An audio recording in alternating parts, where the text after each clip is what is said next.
7 জুলাই 2016 সালে দিল্লির দ্বারকা থেকে পুলিশের কাছে একটি কল আসে। পুলিশ যখন অ্যাপার্টমেন্টে পৌঁছায় তখন তারা একটি বাথরুম দেখতে পায় যেটা কয়েক ঘন্টা ধরে ভেতর থেকে বন্ধ ছিল।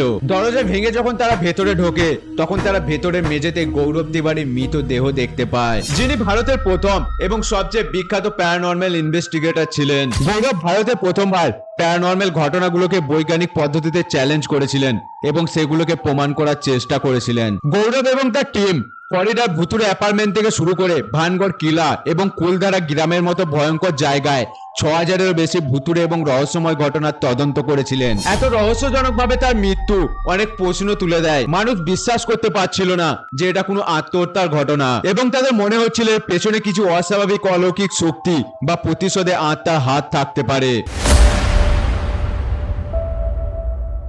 দেখো, গৌরবের জন্ম হয় 2রা সেপ্টেম্বর 1984 সালে। তিনি ছোটবেলা থেকে খুব সৃজনশীল এবং কৌতূহলী ছিলেন এবং প্রতিটি বিষয়ে তিনি প্রশ্ন তুলতেন। তার পরিবার কখনোই তার উপর কোনো ধর্মীয় বিশ্বাস চাপিয়ে দেয়নি, যার ফলে তিনি বেশ সংশয়বাদী হয়ে উঠেছিলেন। তার পরিবার কখনোই কোনো প্যারানর্মাল কার্যকলাপের অভিজ্ঞতা পায়নি। যখন গৌরব 21 বছরের ছিলেন তখন তিনি কমার্শিয়াল পাইলট হওয়ার জন্য অ্যাভিয়েশন পড়তে ফ্লোরিডা যান। সেখানে তিনি তাদের বন্ধুদের সাথে একটি অ্যাপার্টমেন্টেই থাকতেন। এই অ্যাপার্টমেন্টে গৌরব প্রথমবার অলৌকিক শক্তি, আত্মা এবং কিছু অদ্ভুত এনার্জি অনুভব করতে শুরু করেন, যেগুলো তিনি জীবনে এর আগে কখনো অনুভব করতে পারেনি। আর এই সময়টায় তার জীবনের দিক পুরোপুরিভাবে বদলে দেয়। এরপর গৌরবের সাথে কি কি হয়েছিল আর গৌরবের মৃত্যুর রহস্য জানতে কমেন্টে লেখো পার্ট 2।